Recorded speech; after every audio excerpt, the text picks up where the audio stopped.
역대하 7장 13절에서 14절 말씀을 보면 혹 내가 하늘 닫고 비를 내리지 아니하거나 혹 메뚜기들에게 토산을 먹게 하거나 혹 전염병이 너희 가운데 유행하게 할 때 내 이름으로 일컫는 내 백성이 그들의 악한 길에서 떠나 스스로 낮추고 기도하여 내 얼굴을 찾으면 내가 하늘에서 듣고 그들의 죄를 사하고 그들의 땅을 고칠지라 분명히 약속하지 않습니까? 그러므로 믿음에 우리 성도들과 주의 종들부터 이제는 주님 앞에서 악한 길을 떠나서 우리가 믿음으로 살지 못했던 걸 철저히 회개하고 영적으로 일어설 수 있길 바랍니다. 더 나아가서 주님만이 우리를 치료하실 수 있는 분이라는 것을 철저히 겸손히 인정하고 낮출 수 있길 바랍니다. 그리고 우리가 간절히 부르짖며 기도하면서 하나님의 얼굴을 찾으면 하나님께서 다 들으시고 우리의 지난날의 죄악을 용서해 주실 뿐만 아니라 우리에게 치료의 길을 열어주실 것입니다.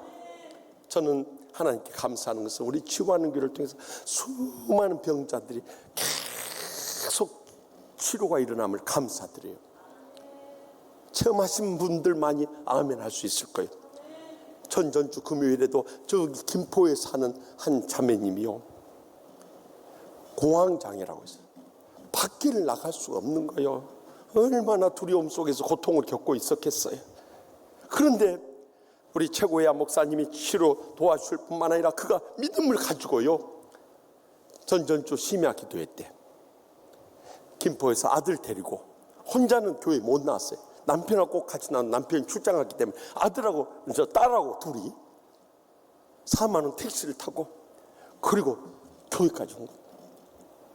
그런데 하나님께서 안수기도 해주고 계속해서 치료해 주셔가지고 주일에도 나오고 지난 금요 심야 때도 또 나왔어요. 이런 역사들이 계속 일어나는 것을 보면서 우리가 살 길은 이 길밖에 없다는 거예요. 여호와께 감사라.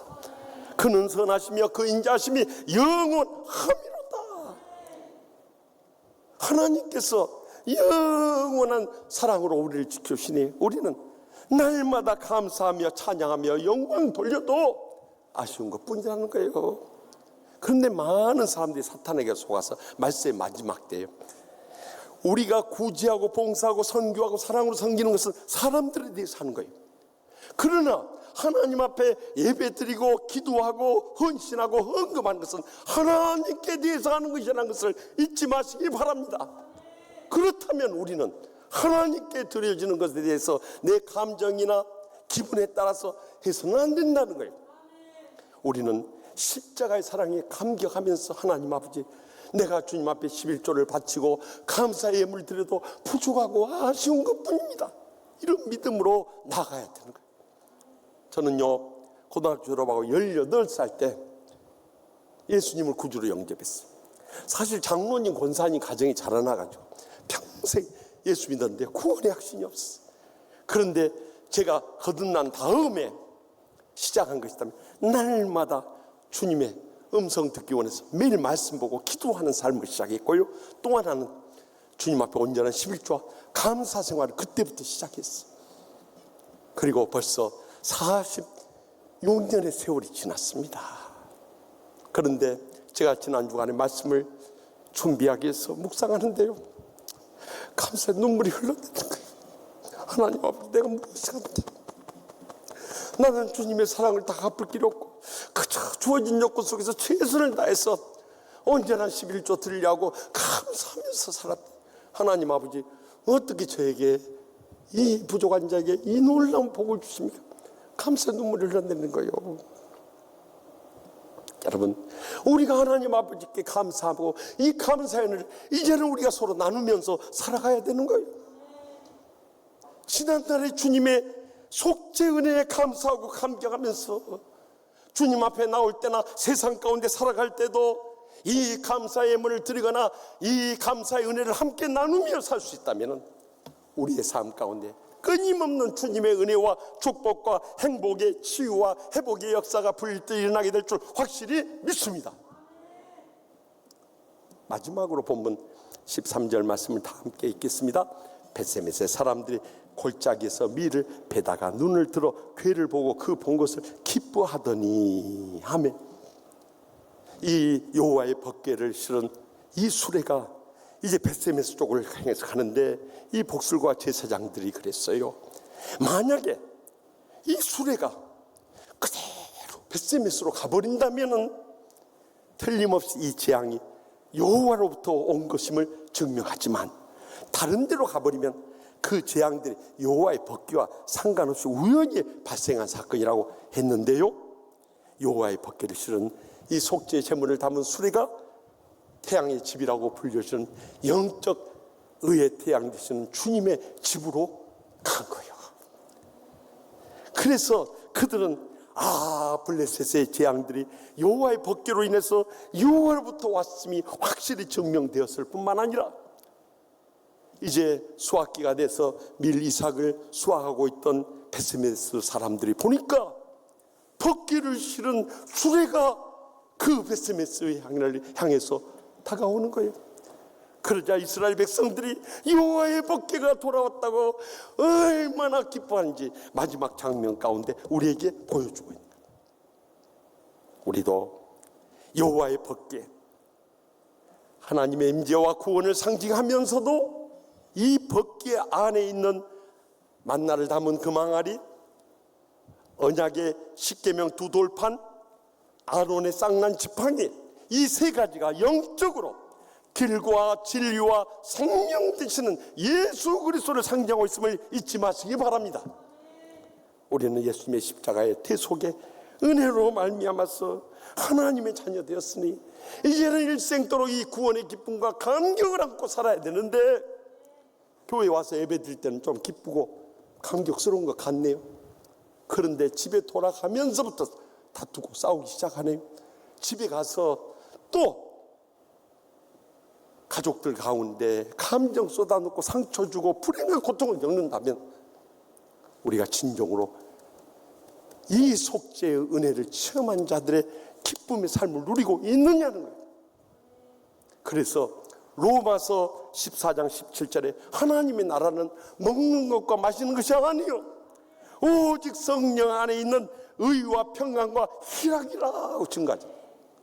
여러분, 이 말씀을 깊이 묵상해 보면 우리가 성령으로 말미암아 거듭나서 하나님의 자녀되고 하나님의 나라에 살아간다고 하는 사람은 가장 먼저 영적으로 하나님으로부터 의롭다 하는 인정을 받고요, 또 혼적으로 우리의 마음에 평강이 넘쳐나고요, 또 육적으로 우리의 삶에 기쁨이 넘쳐가는 삶을 살아갈 수밖에 없는 것입니다. 그런데 우리의 삶 가운데 이 주님 한 분만로 만족하는 이 기쁨과 감격이 메말라 그랬다면 우리는 무언가 잘못된 신앙생활을 하는 거예요. 우리가 주님으로부터 받는 이 기쁨은 세상의 부귀나 권세나 향락으로 누리는 잠시 잠깐의 기쁨이 아니라 세상 것과 바꿀 수 없고 세상 것과 비교할 수 없는 주님으로부터 오는 영원한 기쁨인 것입니다. 이 기쁨이 우리의 심령 속에 임하게 될 때 우리의 삶을 통해서 그대로 드러날 수밖에 없는 거예요. 저는요, 지난주 예배 마치고 신방 마치고 저녁에 집에 들어갔는데요, 그때 도쿄올림픽 육상 경기 높이뛰기 결승 중계방송이 있었어요. 그런데 우리나라 육상이 항상 메달권에 진입하지 못하는데 우상혁 선수가 이 결승에 진출한 거예요. 그래서 관심을 가지고 보게 됐어요. 그런데 이 선수가 지금 전 세계로 생중계되고 또 자기보다 훨씬 실력이 뛰어난 사람들이 다 출전했어요. 얼마나 위축되고 불안하고 두렵겠어요. 그런데 얼마나 만면에 미소를 짓고, 저는 이번 도쿄올림픽에 출전한 선수들 가운데 가장 기쁨에 미소를 짓고 미스터 스마일이라고 이름 붙여주고 싶었어요. 그런데 이 25살 이 어린 선수가 막 그 남의 나라 가가지고 관중들 향해서 막 박수를 유도해요. 박수를. 그냥 그 리듬을 타가지고 막 뛰어넘는데요, 마지막까지 이 세계적인 선수들 다 이겨내는 거예요. 그런데 나중에 제가 우상혁 선수에 대해서 궁금해서 보니까 그도 크리스찬이에요. 근데 그에게 불행한 과거가 있었는데요, 초등학생 때 교통사고가 나서 발이 짓이겨져 버린 거예요. 그래서 오른쪽 발이 더 이상 성장 안 해서 265mm이고 왼쪽 발은 275mm예요. 그러니까 짝발 핸디캡을 입고 낙심했을 때 그의 신앙의 아버지가 너 잘 달릴 수 있어. 너 짝발이어도 빌립보 4장 13절 말씀처럼 내게 능력 준 자 안에서 내가 모든 걸 살 수 있느니라는 믿음을 심어줬다. 그래야지 육상 선수로 입문하게 되는데 높이 뛰게 하는데요, 그 도약을 하기 전에 이렇게 출발 직전에 그가 마음속으로 이렇게 되뇌는 말이 방송 시설을 통해서 생중이 되는데 거기서 뭐라 합니까? 나는 할 수 있어. 높이 날 수 있어. 다 마음속으로 되뇌이면서 가서 뛰는데 오른쪽 발로 뛰었는데 그 약한 발을 딛고 일어서서 한국 신기록 2m 35cm를 뛰어넘고, 그래서 마지막 4명 남은 가운데서 2m 39cm 도전했다가 거기에 그쳤지만요, 4위로 마무리했지만은 그는 마지막까지 미소를 잃지 않는 거예요. 그러면서 나중에 인터뷰하기를, 비록 이번에는 메달을 따지 못했지만 3년 뒤인 2024 파리 올림픽에서는 꼭 메달을 따서 온 국민에게 기쁨을 안겨주길 원합니다. 여러분, 메달 이미 딴 것처럼 그렇게 기쁜 거 있죠? 저는 우상혁 선수가 이 신앙이 있기 때문에 주님께서 나를 통해 살 수 있고 늘 감사하며 기쁨이 넘치는 삶을 누리고 있었기 때문에 전 세계 사람 앞에서 그 주님의 기쁨을 선포하며 증거하는 것처럼 뜨겁게 느껴집니다. 이제는 우리의 삶 가운데서도 세상 거 다 잃어버려도 주님 한 번만로 만족하고 나 같은 죄인 살리신 주님의 은혜에 놀라하면서 그 구원의 감격과 기쁨을 안고 살아갈 수 있길 바랍니다. 그래야 할 때 우리는 어떤 환난과 고통 속에서 이 모든 것을 극복하는 치유의 회복의 역사를 분명히 목격하고 체험하게 될 줄 확실히 믿으시기 바랍니다. 저는 지난 주간 말씀을 묵상하는 가운데 갑자기 생각지도 않게 배너가 떠오른 거예요. 사실 배너는 제가 학창시절에 영화를 통해서 봤어요. 그 영화는 원래 원작자인 루 월리스가 쓰신 역사 소설입니다. Ben-Hur, A Story of the Christ. 배너, 그리스도의 짜투리 이야기란 의미예요.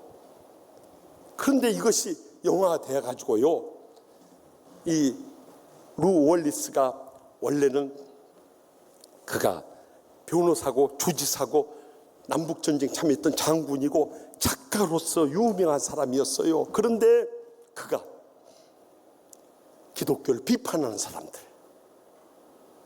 편에 서가지고 주위에 예수 믿는 사람들을 낙심시키기 위해서 성경을 읽기 시작하고 기독교 자료들을 모으기 시작합니다. 그런데 그러는 가운데 주님을 만나게 된 거예요. 그리고 그의 삶이 뜨겁게 변화되어서 자기가 체험한 예수 그리스도를 증거하기 위해서 배너, A Story of the Christ라는 이 책을 쓰게 된 거예요. 그 내용은 마치 저는 그 글을 읽으면서 자전적인 소설처럼 느껴져요. 그가 군인 출신이었기 때문에. 그런데 26년경 예루살렘을 배경으로 해서 이 책이 펼쳐져요. 그는 원래 참 유복한 귀족 가족에서 태어났어요. 부족함이 없어요. 어렸을 때부터 라이벌처럼 느끼면서 자랐던 로마인 이 메살라가 그의 친구였어요. 그런데 그가 청년 때 이 메살라가 로마군의 수비대장이 되어서 예루살렘에 부임하게 돼요. 여기서부터 그의 인생은 흔들리기 시작한 거예요. 우연찮게도 총독이 이 베너의 집을 지나가는데 그의 여동생 틸사가 지붕에 놀다가 돌을 떨어뜨렸던 것이, 그것이 총독에 맞아서 사망하는 사건이 벌어진 거예요. 그러자 메살라는 그의 강력한 라이벌이었던 베너를 해야 할 수 있는 절호의 기회다 생각해서 그에게 누명을 씌워가지고 노예로 그를 저기 지중해 해전에 떠나보내버린 거예요. 보통 그 노예로 그곳에 끌려가서는 1년을 버티기 어려운 거예요. 그런데 베너는 너무 억울하고 원통한 거예요. 그래서 기필코 자기가 살아 돌아와서 메살라에게 복수하고자 3년이라는 세월을 참고 이겨낸 거예요. 로마와 마게도냐의 전쟁에서 그가 탄 배가 공격을 당하고 그가 모시던 아리우스 장군이 위기의 순간에 그가 건져냄으로 인해서 아리우스 장군이 그 베너에 대해서 비록 노예지만 너무 고마운 마음에 자신의 양아들로 삼고 로마 시민권을 주었죠. 자유의 몸이 돼서 그는 예루살렘 돌아왔어. 그런데 그를 기다리고 있을 줄 알았던 어머니와 누나가 이미 돌아가셨다는 거예요. 그리고 집안은 전부 폐허가 되어버리고 말았어. 그렇기 때문에 그는 이 메살라의 소행으로 여기고 그에 대한 증오심이 더욱더 불타올랐어. 그것은 이 전차 경주를 통해서 크게 달했어. 결국 메살라가 자신이 타던 전차가 파괴됨으로 해서 죽게 돼요. 그런데도 베너에 대한 감정을 풀지 않는 거예요. 너희 어머니와 여동생이 한센병이 걸려서 저기 계곡에 버려졌다. 그리고 전차 경주는 아직 끝나지 않았고 너를 증오하는 사람들이 얼마나 많은 줄 아느냐 하면서 감정을 풀지 않은 채 세상을 떠나버리고 말아요. 그러자 어머니와 여동생이 살아있다는 소식을 듣고 그의 사랑하는 여인 에스더의 뒤를 밟아요. 가서 보니까 계곡에 어머니와 여동생이 한센병이 걸렸어요. 비참한 모습을 살아있는 거예요. 그때 이 베너는 자기의 인생을 짓밟아버리고 자기 어머니와 여동생까지 한센병으로 죽게 만들고 자기 친구 메살라까지 저렇게 파멸에 이르게 한 모든 원한이 로마 제국에 있다는 것을 알고 로마 제국을 향해서 항거하기 시작을 해요. 그러자 그의 사랑하는 연인 에스더는 젊은 랍비 예수님이 오셔서 원수를 사랑하라고 했는데 나는 당신의 모습을 보면 지난날 메살라의 모습으로 돌아간 것 같다. 이제라도 용서해 주면 좋겠다고 하지만은 그러나 베너는 돌이키지 않아요. 그러던 가운데 어머니하고 여동생이 한센병으로 죽게 된 거예요. 그때 예수님이 떠오른 거예요. 그래서 많은 병자를 치료하셨다는 예수님 만나면 우리 어머니와 여동생이 살 수 있을까 해서 그를 데리고 예수님을 찾아 나섰는데 그때 마침 예수님은 빌라도 총독에게 사형 선고를 받고 십자가를 지시기 위해서 골고다 언덕을 향해서 나아가고 있었던 거예요. 가까이 다가가서 물 한 컵이라도 들려고 했지만 로마 군인들이 제지함으로 인해서 가까이 다가갈 수가 없는 거예요. 십자가에 못 박아 돌아가실 때 갑자기 기상이 변하면서 천둥과 번개를 치면서 비가 억수가 쏟아요. 그런데 그때 놀라운 기적이 일어난 거예요. 그 빗물 가운데 어머니와 여동생의 한센병이 깨끗이 치료를 받는 거예요. 더 놀라운 것은 예수님께 십자가 외치는 그 사랑의 음성 가운데서 그의 지난날에 증오에 가득 찼던 그런 복수심의 마음들이 눈 녹듯이 녹기 시작하는 거예요. 그때 베너가 눈물을 흘리면서 고백합니다. I felt his voice take the soul out of my head. 주님의 십자가에서의 그 사랑의 음성이 내 손에서 복수에 가득 찬 칼을 빼앗아갔어요. 베너는 바로 그때 지난달에 자신의 불신앙의 죄를 다 회개하고요, 어머니와 여동생만 치유받은 것이 아니라 자기 가슴 속에 평생 응어리쳤던 그 상처의 감정들이 눈 녹듯이 녹으면서 치유받는 순간이었던 거예요. 영혼 육의 온전한 회복이 이루어지는 순간이었던 거예요. 사랑하는 성도 여러분, 코로나19로 인해서 얼마나 어렵고 힘들게 살아가고 있습니까? 죽음의 공포와 두려움이 우리를 엄습하고요, 또 경제적으로 그 어느 때보다 불경유를 해서 먹고 살아갈 것에 대해서 얼마나 힘들고 굶주리며 살아갑니까? 뿐만 아니라 아직도 내 마음속에 풀리지 않은 감정 응어리들이 남아있음으로 인해서 여전히 우리를 괴롭히는 그 불행과 고통 속에서 헤어나오지 못할 때가 얼마나 많이 있습니까?